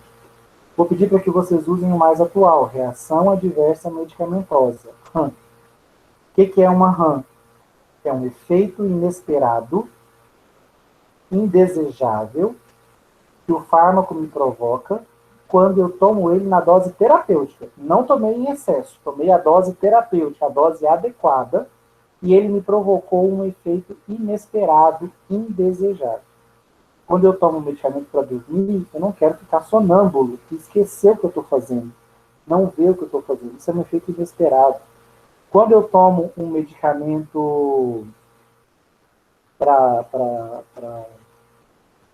esquizofrenia, eu quero parar de delirar e parar de alucinar. Eu não quero tremer. Se eu começar a tremer, tomando o medicamento na dose terapêutica, esse tremor é uma reação adversa medicamentosa. Tomo um antialérgico, eu quero que a coceira pare, eu quero que o nariz desobstrua, eu quero voltar a respirar normalmente. Quero que a garganta pare de coçar. Quando eu tomo um antialérgico, é isso que eu quero. Se ele me der sono, reação adversa medicamentosa. Agora, se tomar qualquer um desses medicamentos numa dose excessiva, acima dos níveis terapêuticos, aí eu tenho toxicidade. Aí eu tenho efeito tóxico. Então, se eu peguei o meu ansiolítico lá para dormir, e eu sou depressivo, tomo toda a cartela de ansiolíticos, e no outro dia eu faleci, esse óbito não foi reação adversa. Porque eu não tomei o medicamento na dose certa, eu tomei a cartela inteira. Esse óbito foi uma reação tóxica ao medicamento, foi toxicidade. Ah, não, mas eu tomei o comprimido na dose certinha e veio a óbito. Esse óbito foi reação adversa. A reação adversa, a mais grave reação adversa que existe. Então, cuidado, tá, gente? O óbito ele pode estar presente como reação adversa e como reação tóxica. Entenderam essa diferença agora? Se o suicida que tomou toda a cartela do medicamento, o óbito dele é reação tóxica. A pessoa que tomou um único comprimido, que era a dose recomendada, e faleceu por conta disso, o óbito dela é reação adversa medicamentosa, porque foi dentro da dose terapêutica. Tá? Mais raro, mas pode acontecer o óbito dentro da dose terapêutica? Pode. Professor, Oi. A minha irmã, ela sofre de uma certa ansiedade. E aí, o médico que passou a medicação para ela, ele passou quetiapina, né? E eu fui pesquisar. Aí fala que ele é para pacientes com esquizofrenia, só que a dose dela é bem mais baixa do que é o indicado. Aí eu fiquei assim, nossa, né? Porque talvez era só ansiedade por conta do dia a dia mesmo. Mas Foi a primeira medicação que ela tomou ou ela já tomou outras medicações? Não, a primeira. A primeira ela toma ela por quase na hora de dormir, umas 9 horas da noite. E aí ele causa sono nela e melhorou um pouco essa ansiedade. Assim, a quetiapina em bula, ela é um anti-esquizofrenia, um antipsicótico, para tratar pessoas que deliram, que alucinam. Você fez bem em olhar na bula e me estranhar. Falar, mas minha irmã não tem isso, ela é ansiosa. Esse médico passou o carro na frente dos bois. Existe um protocolo para você seguir. Existe primeira escolha terapêutica. Quando um paciente chega com ansiedade ou depressão, vocês vão ver isso lá na aula desse tema, tem um grupo de medicamentos que são a minha primeira escolha. Paroxetina é um deles, são 5, mas paroxetina é um deles, por exemplo, um dos colegas aí toma paroxetina, fluoxetina, citalopram, escitalopram e sertralina. Esses são as 5 primeiras escolhas, eu começo por eles. Só depois que eu tentei 1, 2 ou 3 deles e não funcionaram separadamente, é que eu posso pensar em outras classes. Ele já começou com uma classe que não é a primeira escolha, ele já foi direto num antipsicótico. Vários estudos mostram que a quetiapina também é antidepressiva. Ansiolítica ainda não. Ele passou muito o carro nas frentes dos bois. Sabe quando você tem assim, a escolha certa e tem a primeira, a segunda, a terceira, a quarta? Ele foi lá para a terceira fora. Não tinha a menor necessidade. Tinha que ir para a primeira. Primeiro, visto se uma paroxetina não funcionaria, se um escitalopram não funcionaria. Só depois de fracassar com essas medicações é que ele poderia ter pensado num antipsicótico. Então, isso é erro. Tá? Isso é erro em prescrição. Obrigada. Olha aqui,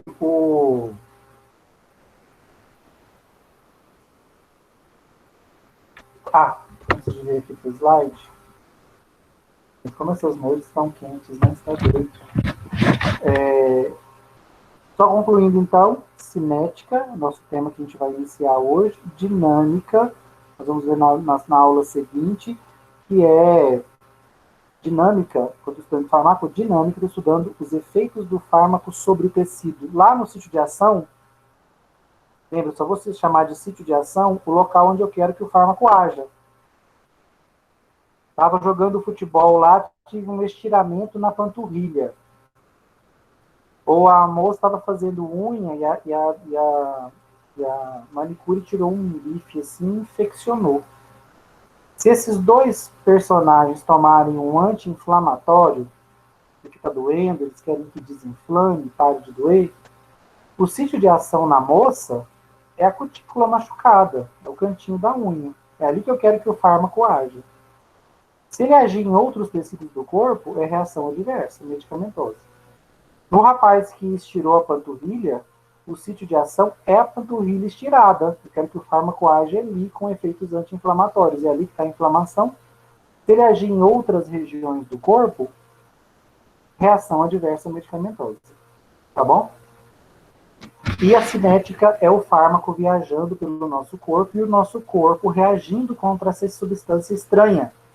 Ele distribui ela pelo sangue, ele trata de metabolizá-la e eliminá-la depois que ele absorveu ela. Então, cinética é o que o corpo faz contra a droga. E dinâmica é o que a droga faz com o nosso corpo.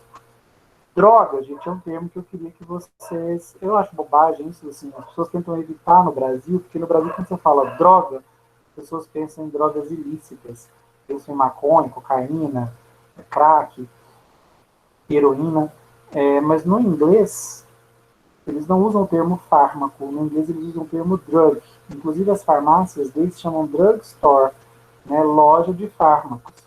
Aqui a gente chama de farmácias ou, numa tradução quase literal, drogarias.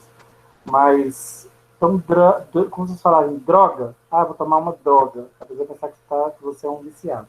Então, você tem que dizer fármaco, tá? Fármaco é um termo lá. Professor, eu gosto de princípio ativo. Tá errado? Não tá. Princípio ativo. Ou fármaco. Que trabalha na indústria, a indústria usa um termo, IFA, ingrediente farmacologicamente ativo. Porque o fármaco, para a indústria, é um ingrediente, né? O principal ingrediente dos produtos dela, que são os medicamentos. Então, cada medicamento tem o seu fármaco específico. Então, na indústria, eles chamam de IFA, ingrediente farmacologicamente ativo. Mas nós vamos chamar de fármaco, que é o meu termo favorito, ou princípio ativo, também dá na mesma.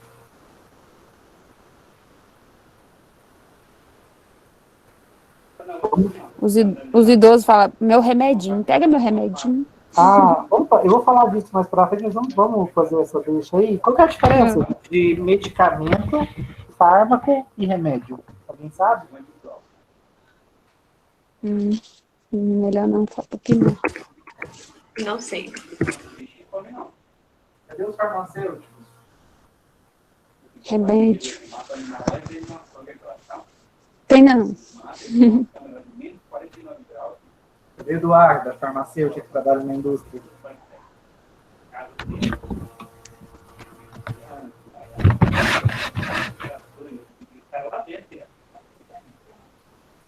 Meu áudio não está prestando. Opa. Sim, estou te ouvindo claramente.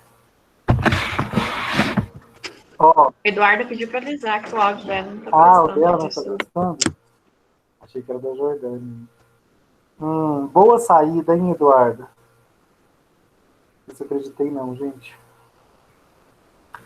Vamos aqui. Vou falar disso rapidamente, porque nós vamos falar disso depois. Remédio, gente, é qualquer coisa que eu faça para remediar uma doença. Então, se eu estou estressado e estou com uma crise de ansiedade e vou para um barzinho, bater um papo com um amigo, fazer uma caminhada, tomar uma cerveja e melhor, aquilo ali foi um remédio para minha ansiedade naquele momento. Se eu estou com uma dor de cabeça forte, por tensão nos ombros, chego em casa, minha esposa faz uma massagem e eu melhoro aquela dor de cabeça, passa, eu relaxo, a massagem foi um remédio. Se eu tomo um medicamento para melhorar, para acabar com uma dor, esse medicamento foi um remédio.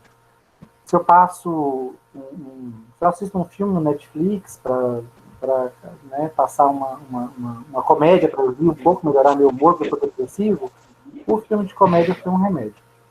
Interessante, legal. Para remediar uma situação, uma doença. Dolorida.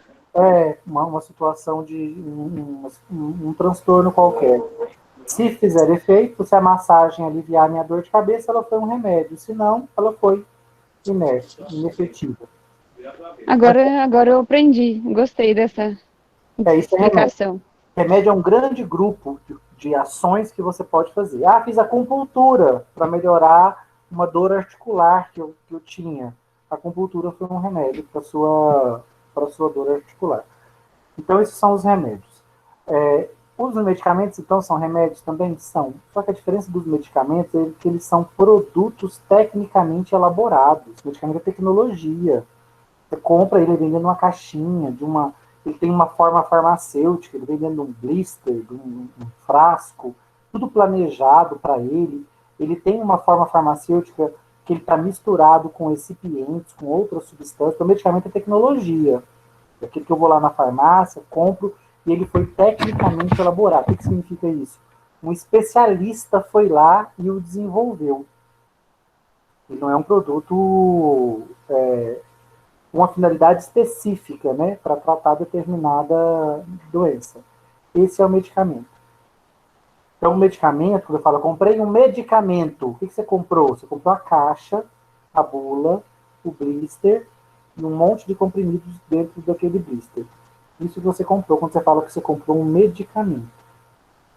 Nesse medicamento, dentro de cada um dos comprimidos que você comprou, tem uma dose do fármaco, do princípio ativo, da molécula que de fato vai fazer efeito terapêutico no seu corpo.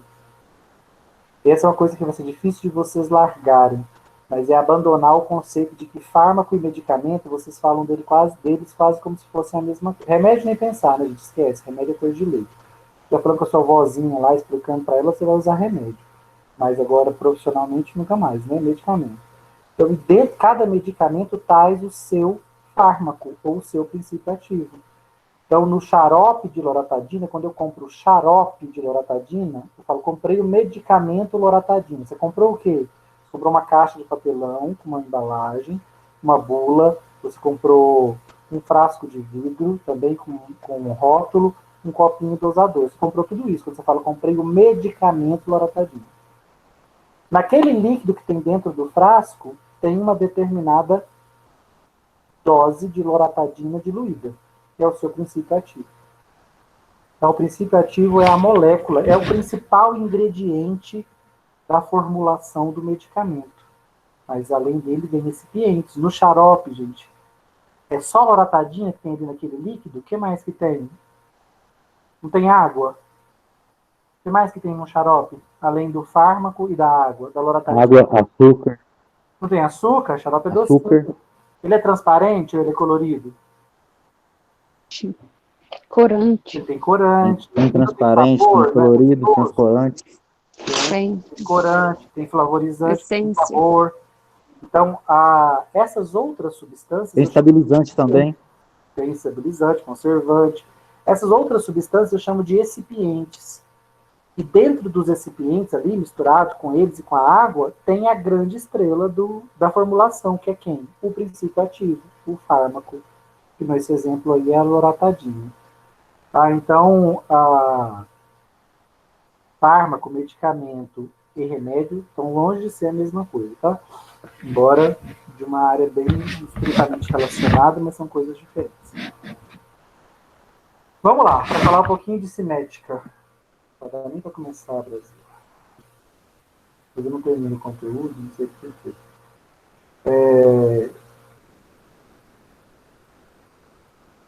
Cinética, como eu disse para vocês, é o movimento do fármaco no corpo. É estudar esses 4 parâmetros aqui. Ó. Como os fármacos são absorvidos, metabolizados, distribuídos ou excretados. Eu vou falar para vocês inicialmente desses parâmetros, considerando um fármaco tomado por via oral. Por que, professora, a via oral? Porque ela é a mais comum, a mais prática. Nós vamos fazer alguns comentários sobre as outras vias. Se nós tivéssemos umas 5 farmacologias, daria para a gente falar de cada uma das vias de uma forma bem detalhada. Mas não é a nossa realidade. Então vamos falar da via oral e eu vou fazer alguns comentários sobre as demais vias. Quando eu tomo um fármaco por via oral, ele pode ser líquido, como um xarope, mas também, normalmente ele pode ser sólido, comprimidos, as cápsulas, as dragas. Esse nosso fármaco hipotético aqui, ele tem 100 miligramas do fármaco X. Não vamos dar nome para esse fármaco, não. Nós temos um fármaco hipotético, 100 miligramas de um fármaco hipotético, numa forma de comprimido. E vamos ingerir por via oral. O que vai acontecer quando eu ingerir esse fármaco? Gente, ele vai descer pelo meu esôfago até o meu estômago. Do estômago ele passa para o intestino e do intestino fino ele é absorvido para a corrente sanguínea. Vamos de cara já esquecer um mito de que o estômago absorve medicamentos. Não absorve. Ainda que alguma absorção aconteça no estômago, ela é insignificante. Os medicamentos são absorvidos no intestino fino, duodeno, jejuno e íleo. Algumas pessoas tomam a medicação e aí 5 minutos depois elas já sentem melhora. O medicamento está no estômago delas, gente, ele nem passou ao intestino, ele nem foi absorvido, nem chegou na corrente sanguínea, ela já sentiu melhora. Mas é simplesmente pelo fato de ter tomado. O medicamento vai demorar entre 30 a 40 minutos para, de fato, ser absorvido pelo intestino e chegar na circulação sanguínea. Antes disso, os efeitos que a pessoa sente são puramente psicológicos. Esse fármaco, ele tem que passar pelo estômago e pelo intestino. Enquanto ele passa, quando eu tomo um fármaco sólido, no caso um comprimido, é claro que eu não vou absorver um comprimido, né, gente? Pelo amor de Deus, cair um comprimido na sua circulação sanguínea, não acontece. Esse fármaco, depois de tomado, ele tem que sofrer um primeiro processo chamado desintegração. O que é desintegrar? é quebrar em pedaços, soltar partículas. Ele vai quebrando. Depois, ele sofre um processo de dissolução. O que é a dissolução? É liberar moléculas do fármaco em solução. Então, o fármaco tem que desintegrar e tem que dissolver. Normalmente, quando você toma um comprimido simples, ele cai no seu estômago, e o estômago é um ambiente extremamente ácido. É isso que esse H+ está representando, um ambiente de alta acidez. Ah, professora, eu não sabia disso. Eu tenho que reprovar em fisiologia, né? A gente volta lá, reprova e faz a disciplina outra vez. Porque é claro que você já sabe que o estômago é um ambiente altamente ácido, ácido clorídrico. Então, quando o medicamento cai no estômago, ele desintegra no ácido, solta esses pedaços e dissolve. E depois ele passa para o intestino, já dissolvido, onde ele será absorvido. Você pode me dizer, mas professor, esse ácido do estômago não pode prejudicar o fármaco? Danificar a molécula do fármaco? Pode. E muitas moléculas não toleram a acidez do estômago. O que os farmacêuticos fizeram? Desenvolveram comprimidos revestidos gastroresistentes. O que significa? Eles são capazes de atravessar o estômago intactos, eles não se desintegram no ácido gástrico, e chegam no intestino. No intestino, onde o pH já está alcalino, é que eles vão sofrer desintegração e dissolução. Muitas das cápsulas que a gente toma também são gastroresistentes. Elas atravessam intactas o estômago e só se abrem no intestino. Ah, e se o meu fármaco está num xarope, ele vai desintegrar, gente? Pelo amor de Deus, né, gente? Se ele está numa forma líquida, ele já está dissolvido. Então, não vai desintegrar e nem dissolver. Isso é só para uma forma que ainda não está desintegrada nem dissolvida, como um comprimido, uma cápsula. Agora, se ele já está numa forma líquida, uma solução, ele já dissolveu. Então, ele só vai passar pelo estômago, chegar no intestino e ser absorvido. Entenderam essas ideias de desintegração e dissolução? Se a forma é sólida, ela primeiro desintegra e depois dissolve, para no fim ser absorvido. Vamos começar. A absorção, então, gente, aqui é passar do intestino, de dentro do intestino, e chegar onde? Na corrente sanguínea. Porque a via é oral, né? Então, se a via é oral, o caminho vai ser sempre esse. Intestino fino, corrente sanguínea. Boca, faringe, esôfago, estômago, intestino fino, corrente sanguínea. Quando isso acontece, eu tenho o A de absorção. O fármaco saiu do interior do meu intestino e atingiu a corrente sanguínea. Esse parâmetro é importante? É importantíssimo, gente. Porque, eu tomei 100 miligramas do fármaco. Quanto que eu quero absorver dele? 100 miligramas. Se eu fazer coisa errada nessa tomada, eu posso prejudicar essa absorção? Posso, prejudico, e muito. Quais são algumas considerações básicas que eu posso falar sobre o parâmetro absorção? Primeiro, como é que eu tomo esse medicamento? Se ele é sólido por via oral. Sempre, sempre, sempre com água. Essa é a orientação que a gente dá para o paciente. 250 ml de água, pelo menos, e engole o comprimido. Sempre de pé. O que acontece com algumas pessoas? Gente que tem o hábito de tomar o medicamento sem água. Pode acontecer, gente, do medicamento parar no esôfago, especialmente se você se deitar em seguida. Ao parar no esôfago, ele pode começar a se desintegrar aqui, e no esôfago, ele pode provocar uma grande erosão, uma grande ferida, uma úlcera no esôfago, por conta dele ter parado aqui no esôfago. Então, a gente toma de pé e com água. As pessoas leigas, quanto maior é o comprimido, elas entendem que comprimido grande é comprimido muito forte. E elas colocam na cabeça que por ele ser grande e muito forte, vai fazer mal para o estômago delas. Aí o que elas entendem? Vou tomar com um copo de leite. O leite vai ajudar a me proteger desse mega comprimido, ou dessa mega cápsula. Bobagem. Bobagem bastante arriscada. Pensa uma mulher com infecção urinária. As infecções urinárias são muito comuns nas mulheres. E normalmente os médicos prescrevem ciprofloxacino ou levofloxacino, que são 2 antibióticos antibacterianos. Se uma mulher cai nessa bobagem de tomar o ciprofloxacino com um copo de leite, o leite é rico em cálcio. o cálcio se liga nas moléculas do ciprofloxacino e não deixa ele ser absorvido. Ele passa direto pelo intestino, ligado com o cálcio, e vai embora nas fezes. Então, quando essa mulher toma o ciprofloxacino com leite, ela absorve uma pequena parte da dose. Gente, ela vai ter sucesso no tratamento dessa infecção urinária? Ou vai prejudicá-la não ter absorvido a dose completa? Vai Vai prejudicá-la, né? prejudicá-la muito. Vai prejudicar. A infecção, inclusive, vai evoluir. Ela pode deixar de ter apenas uma infecção na uretra ou na bexiga e acabar tendo uma infecção nos rins, uma pielonefrite, que pode ser fatal em alguns dias. Então, bastante perigoso que ela tome essa medicação de forma equivocada. Outra consideração que eu devo ter em relação a alimento. O alimento, ele pode prejudicar ou ele pode ajudar na absorção do medicamento. Então, eu preciso saber se ajuda ou se atrapalha lendo a bula. Porque se ajuda, eu devo tomá-lo com o alimento. Se atrapalha, eu devo tomá-lo em jejum, com o estômago vazio. E um jejum correto. Olha como é o jejum da nossa população. Medicamentos como os inibidores da produção de ácido gástrico, como omeprazol, pantoprazol, lansoprazol, eles devem ser tomados em jejum.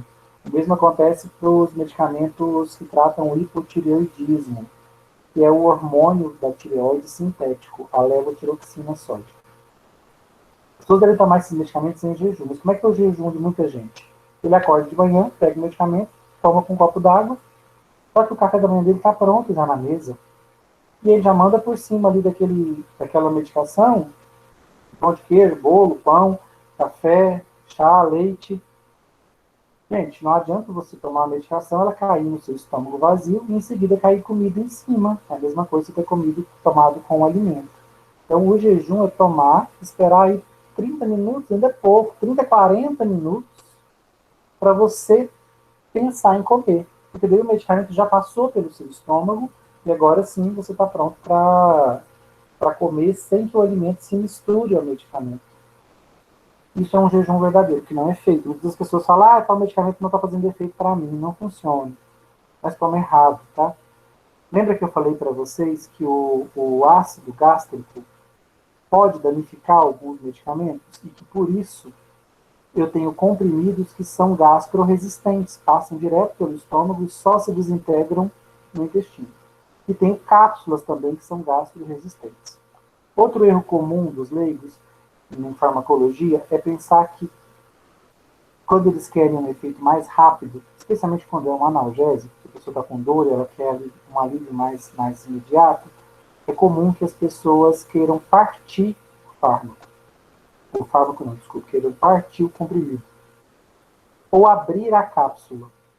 Gente, se for um fármaco gastrosensível, ou seja, sensível ao ácido gástrico, quando você parte o comprimido, você rompe o revestimento gastroresistente, a hora que ele cair no ácido do estômago, vai acontecer o quê?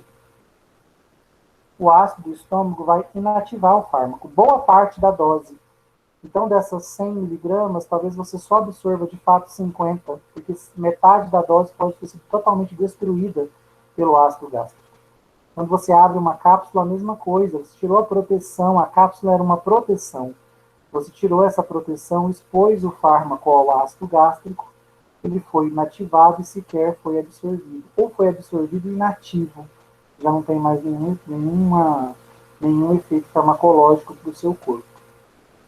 Tá vendo, gente, que como a tomada incorreta pode prejudicar a absorção do fármaco?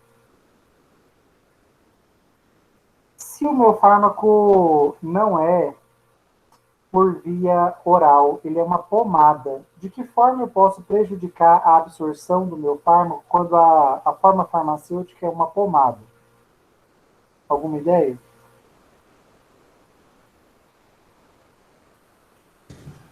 Repete, professor, por favor. Eu dei alguns exemplos de como você pode prejudicar a absorção de um fármaco tomando errado. Você pode tomar com leite, com alimento, sem alimento, na hora errada, expor ele ao ácido gástrico. O comprimido que pode ser partido, gente, ele vem com um vinco indicando que ele pode ser partido, mas ele só pode ser partido naquele ponto. Se você partir ele em 4, você vai notar que ele vai esfarelar. Aquele farelo ali é dose, está perdida. Então, quando ele esfarela, você está tomando a dose inteira? Não está, um pouco ficou ali no seu balcão, na forma de pó. Eu estou perguntando se o meu fármaco agora tiver uma forma farmacêutica de pomada, de que forma eu posso atrapalhar a absorção da dose? A absorção vai ser onde? Do oral e no intestino, para a corrente sanguínea. E a pomada? Que tecido que ela precisa atravessar para chegar na corrente sanguínea? A epiderme? A epiderme, né? A camada superficial da pele. Nesse caso, como é que eu posso atrapalhar essa absorção? Que é tipo de 20. O que foi, não ouvi? Não? Eu posso atrapalhar essa absorção, gente, tirando a pomada antes do tempo. Mal passei a pomada, por exemplo, às vezes na mão, vou lá, lavo as mãos, ou tomo um banho, ou coloco a roupa e a roupa retira a pomada. Então, se eu não dou um tempo adequado para o fármaco atravessar, penetrar a minha pele e já retiro a pomada de sobre a pele, eu estou tirando dose também. Me fala uma via de administração, uma forma de eu dar entrada de um fármaco no meu corpo, onde a absorção não faz sentido falar em absorção. A absorção é ele sair de onde ele foi aplicado e chegar na corrente sanguínea, entrar no organismo. Mas qual via de administração não faz sentido eu falar em absorção, porque ela é sempre 100%. Seria injetável? Injetável. Você não está jogando a dose todinha já dentro do corpo do indivíduo? Então não faz sentido falar em absorção. Se eu estou injetando 100 miligramas de um fármaco na corrente sanguínea de um indivíduo, o parâmetro de absorção não existe, porque eu já estou dando o fármaco direto para a corrente sanguínea. Ele vai só distribuí-lo. Agora, se eu tomei por via oral, existe o parâmetro de absorção? Existe. Tem que atravessar o intestino e chegar. Eu posso ter perda de dose nessa absorção. Aqui no injetável tem como eu ter perda de dose, gente? Tem por erro. Enfermeiro ruim de serviço, farmacêutico ruim de serviço. Por quê? Na hora que eu estou aspirando, primeiro eu tenho que aspirar todo o conteúdo da ampola ou do frasco ampola. Eu deixei um pouquinho lá, deixei dose. Normalmente, quando você é instruído a fazer injetável em uma pessoa, você faz o curso de injetável, eles te ensinam a tirar o ar, que às vezes fica na pontinha ali do êmbolo. Algo que você precisa fazer com cuidado, com perícia. A gente mais desajeitada, ou a gente mais apressada, aperta com força o êmbolo, e aí a dose do medicamento é esguinchada. Tirando o ar, ele tira o ar, só que ele tira um pouco da dose também, porque ele esguincha o medicamento. Ali eu perdi dose, já não estou tomando mais 100 miligramas, um pouco ali já foi. Dependendo do volume, posso ter perdido muito da dose nesse esguincho aí mal feito. Então é assim que eu perco. Mas se eu fiz o procedimento correto do injetável, aí eu nem preciso falar em absorção. A dose inteira do fármaco vem para dentro da circulação sanguínea. Agora, num tópico, vai depender de quanta pomada eu passei, quanto tempo essa pomada ficou sobre a minha pele. No oral, vai depender se eu tomei certo, se ele desintegrou completamente, se ele dissolveu completamente, para ele poder ser absorvido. Sabe, nós temos uma agência de vigilância sanitária, se chama Anvisa, uma agência que controla os medicamentos no Brasil. Medicamentos, alimentos, tudo que se diz respeito à vigilância sanitária no Brasil. Só que nós não tínhamos uma agência de vigilância sanitária, acreditem, até 1999. Então a Anvisa acabou de completar 20 anos. É uma agência de vigilância sanitária muito nova. Sabe por que ela surgiu? Nós tivemos nesse ano um grande escândalo no Brasil, porque não tinha vigilância sanitária, as empresas produziam medicamentos do jeito que elas queriam. E as pessoas começaram a notar comprimidos, sabe onde? Nas fezes. Isso se transformou num grande escândalo no país. O que significava, gente? Que o comprimido era tão mal feito que você tomava ele passava intacto pelo seu trato gastrointestinal e você via o comprimido lá inteirinho nas suas fezes. Absorvia alguma coisa da dose? Nada, porque o comprimido sequer desintegrava, quanto mais dissolvia. Então, não tinha absorção nenhuma.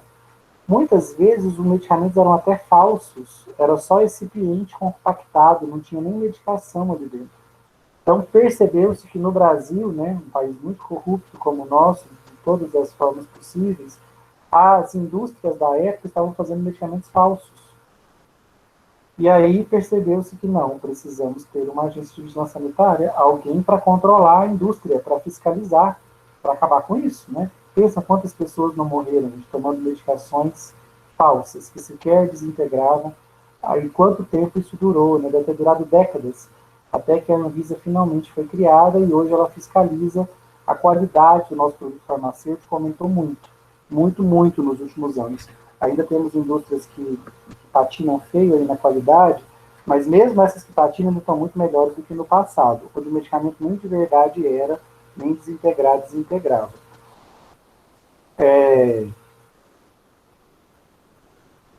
A via oral, quando a medicação é absorvida pelo intestino, ela cai toda no sistema circulatório mesentérico, nas veias mesentéricas, e elas desembocam na veia porta, e a veia porta traz para o fígado. Então, toda a medicação, assim como qualquer nutriente, pesticida, veneno, absorvido pelo intestino, antes de chegar no corpo, antes de vir para a aorta e ser distribuído pelo corpo, ele passa primeiro pelo intestino, pelo fígado. Olha que interessante. O fígado ele se coloca como uma barreira entre o corpo e o que está vindo de fora. Tudo que foi absorvido pelo trato gastrointestinal cai nas veias mesentéricas, que se unem à veia porta, e o sistema porta traz as substâncias para o fígado. Lembra que eu falei como é que o nosso corpo trata medicamento, gente? Como um amigo ou como um inimigo? Como um conhecido ou como um estranho? Como inimigo. Como um estranho, né? A um conhecido você abre a porta, a um estranho você fecha a porta. O fígado é uma porta fechada. Ele está cheio de enzimas para inativar moléculas estranhas. Então, sempre que uma dose do fármaco chega ao fígado, imediatamente parte dessa dose já é destruída, no chamado efeito de primeira passagem. As enzimas hepáticas atacam o fármaco. Ah, professor, atacam 100% da dose? É claro que não, né, gente? Senão nenhum medicamento por via oral faria efeito. A dose seria inteiramente destruída no fígado. Não. Eu tomo a medicação, quando a indústria decide essa dose aqui, ó, 100 miligramas, ela já sabe que não vai chegar a 100 miligramas para o corpo. Ela sabe que parte fica perdida no fígado. Ela faz um teste em seres humanos para calcular quanto. Vamos supor que seja 20%. Um fígado saudável inativa 20% da dose desse fármaco X. Cada fármaco tem a sua taxa, tá? Nosso hipotético aqui, vamos dizer que é 20%. Se é 20%, vamos supor que esse indivíduo aqui tomou certinho.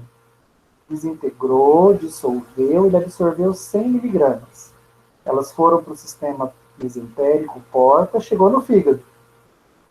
E o que as enzimas hepáticas vão fazer? Inativar 20%, no nosso exemplo, tá? Cada fármaco tem seu percentual. Se inativou 20% já de cara, quanto que vai passar do fígado da dose, gente? Quem que é bom de matemática aí?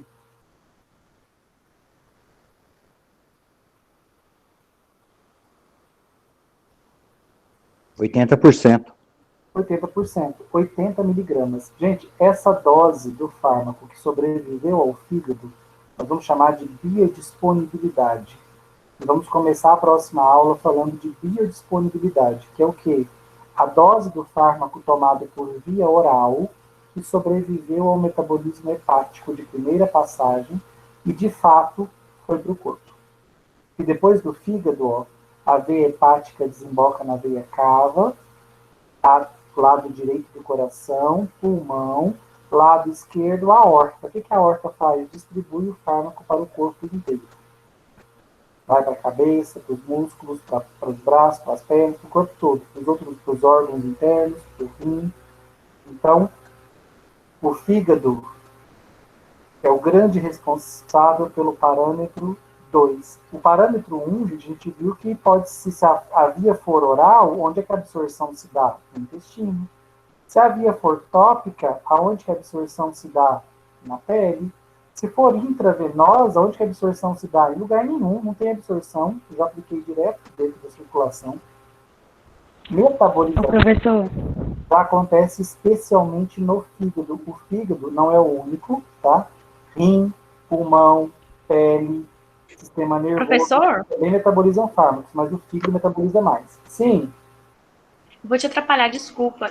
Vou ter que sair aqui porque já tem outra aula, já são 8h40. Ah, tá, não, eu estou terminando. Só queria falar dessa de biodisponibilidade, que é o tema da nossa próxima aula. Essa aula acabava 8h20, né, gente? Vocês me falaram. Culpa de vocês. Antes de saírem, gente, coloca aqui para mim o nome de vocês e o curso, por favor. Tá? Nome e curso aqui. Desculpa, esqueci que passou da hora. Na próxima vez vocês me avisam. Professora, acabou a aula. É porque tá muito boa e ninguém quer sair. Foi nome e curso. Tô vendo que tem nome aí sem curso. Ah, tá. Pronto, pode pôr e já ir saindo para a próxima aula de vocês. Se o professor perguntar por que vocês se atrasaram, fala que vocês estavam lanchando. Não é para falar comigo. Depois ele vai inimizade aí sem merecer. Ou merecendo. Né?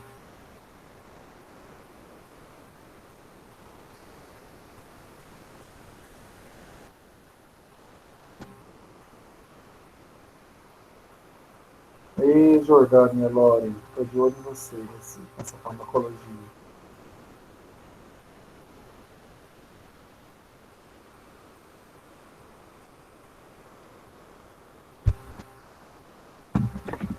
Por que, Bruce? Pode não. Pode ficar de olho em mim para me ajudar mesmo. Eu agradeço, eu aceito. Então mesmo. Tá. Tô triste com você. Ah, é? Uhum. Vida que segue. Estou de olho para te ajudar. Vai dar tudo certo. Quero ver essa perfil impecável, completíssima. Você viu que ficou linda as minhas. Pena que faltou pouco. Segundo bimestre, né? Ficou linda. É verdade. Agora eu quero as duas. Tá, vou me dedicar 100% agora. Tá Só não coloquei o noturno lá, né? Você sabe que é noturno, né? Ah, não, sim. Tchau, gente. Boa noite. Tchau, boa noite.